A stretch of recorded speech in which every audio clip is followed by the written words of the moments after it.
朋友们，你是一个敏感的人吗？你会不会在意别人瞧不起你或者针对你，在你背后说坏话？会不会看到身边有人比你条件好，就会陷入自卑？如果你有这样的困扰，那么这个视频你一定要耐心看完，它呢可以帮助你彻底的和敏感自卑说再见。好，自卑呢一直以来都被我们视为一种性格上的缺陷，它指的是我们在和别人比较的时候呢，总是觉得自己处于劣势，不如别人。在这种思维活动的基础上呢，就产生了自卑这种负面情绪。但事实上呢，但凡是个人，或多或少呢都有点自卑情节。其实绝大多数的人，这一辈子都是在自卑和自负之间像个钟摆一样摇来摇去。你仔细想想，是不是这样？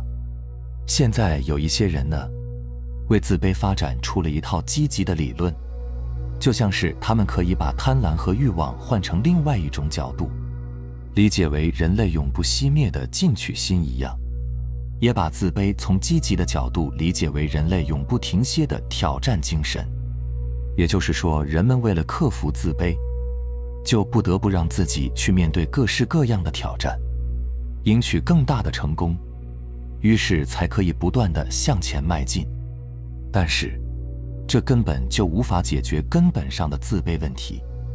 自卑这种负面的感受就是对我们的一种折磨，如果你不从根本上去化解掉这种负面的能量，你再怎么去想它积极的一面也没有用。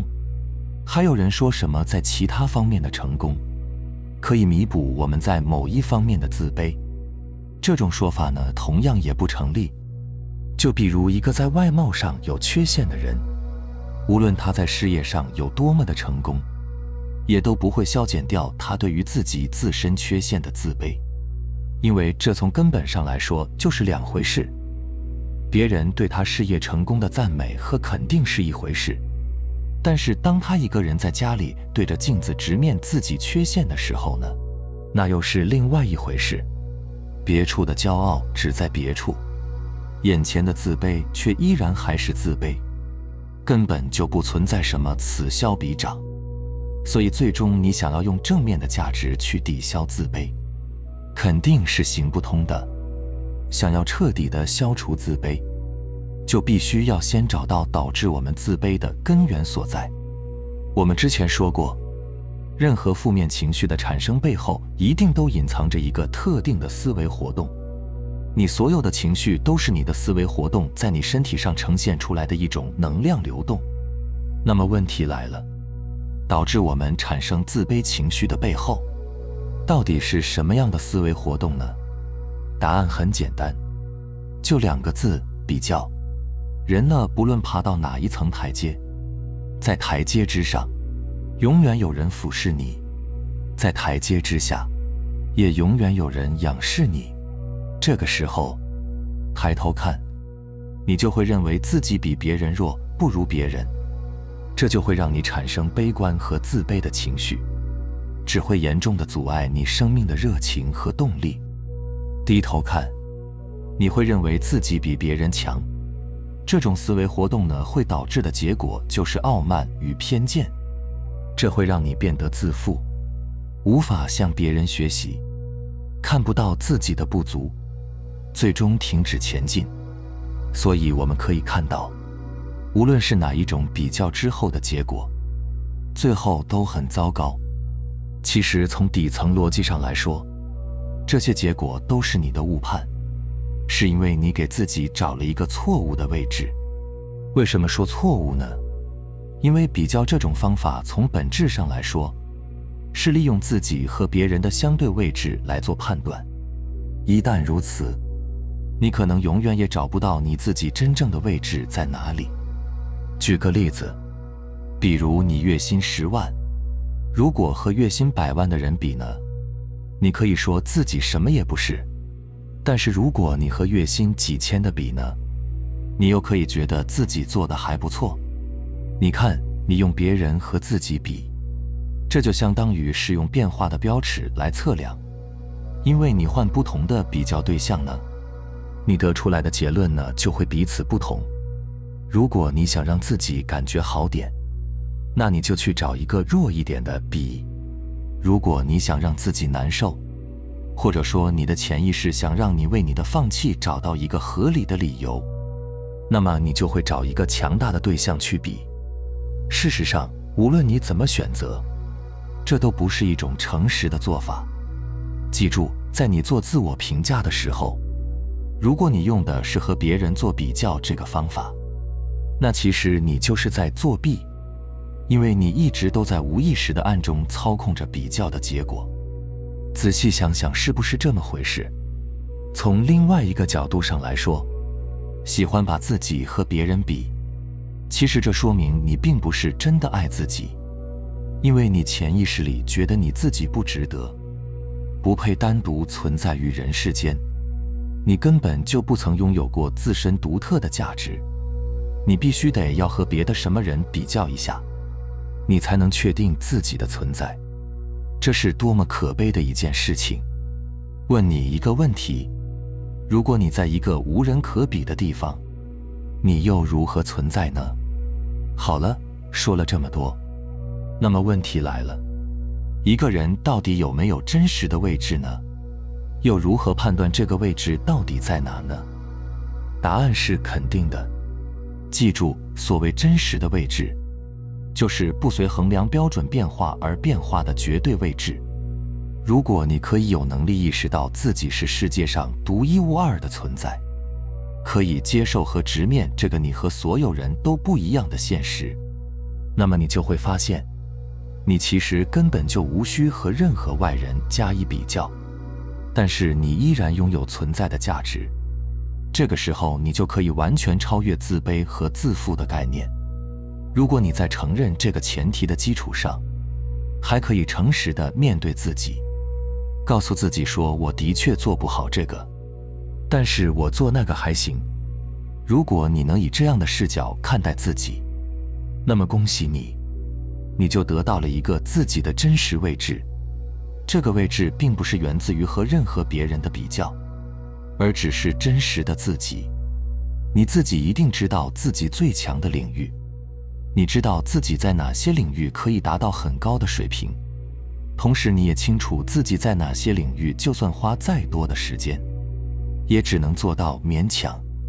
于是你就不会再因为自己强的部分而感到自负，也不会再因为自己弱的部分而感到自卑，因为无论强弱，那都是你自己。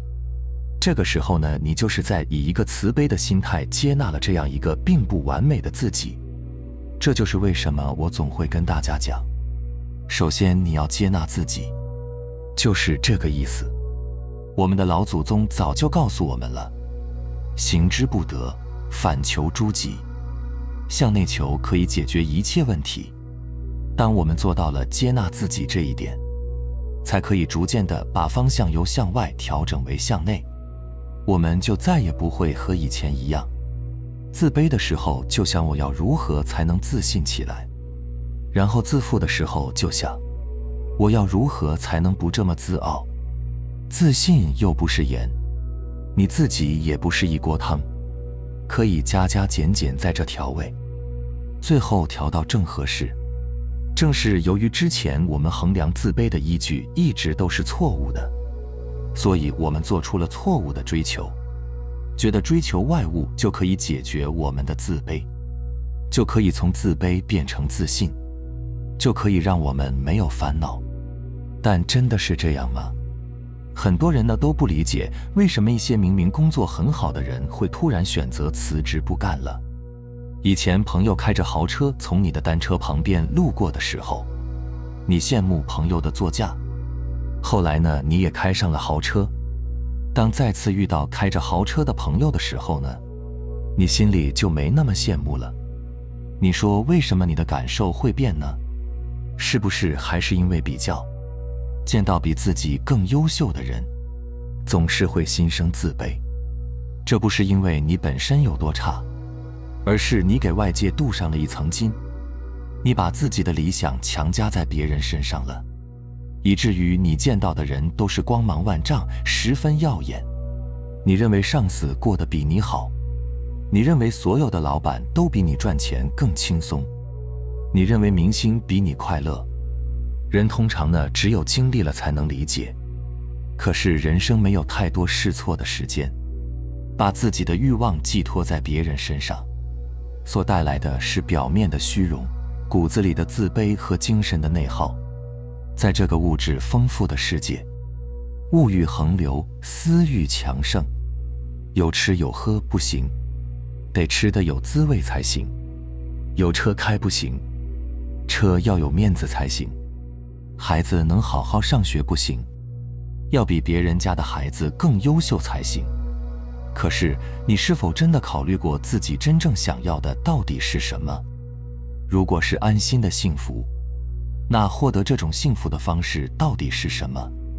难道一定要是足够多的钱和足够大的官吗？两袖清风当然理解不了千万富翁的痛苦，月薪几千也明白不了年薪100万为什么要突然辞职。难道薪资这么高还会有什么烦恼吗？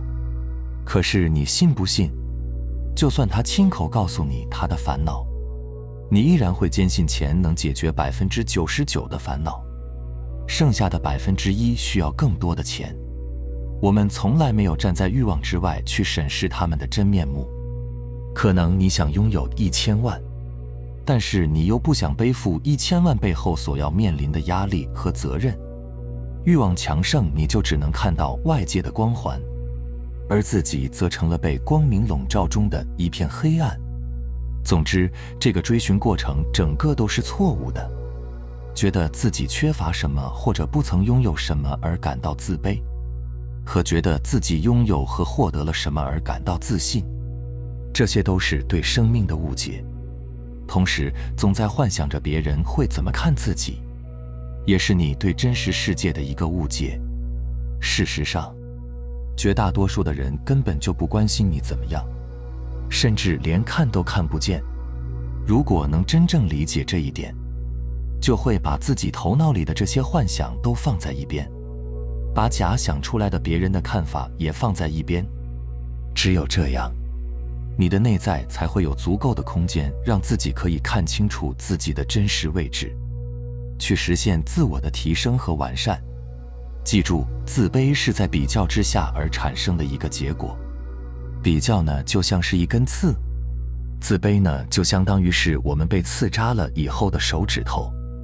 我们想要去解决手指头上的红肿和疼痛呢，正确的做法一定是先要拔掉这根刺，否则在红肿的地方，你抹再多的药膏也都无济于事。所以用自己和他人进行比较，不管最终你得到什么结果，都不是真实的，都只会造成你自我评价的偏差。因为我们根本无法通过比较的方式来确定自己的真实位置。想要确定自己的真实位置，就应该放弃比较，保持诚实，接受和直面那个最真实的自己，确定自己哪里比较强，哪里比较弱，然后把注意力都聚焦在自己的提升上。记住，仅仅考虑自己的问题，要远远比考虑自己和无数其他人的相对位置容易得多。改变可以改变的部分，接受不能改变的部分，这就是世间独一无二的你。举个例子吧，比如我认为我画画的能力比较强，大概能有个80分。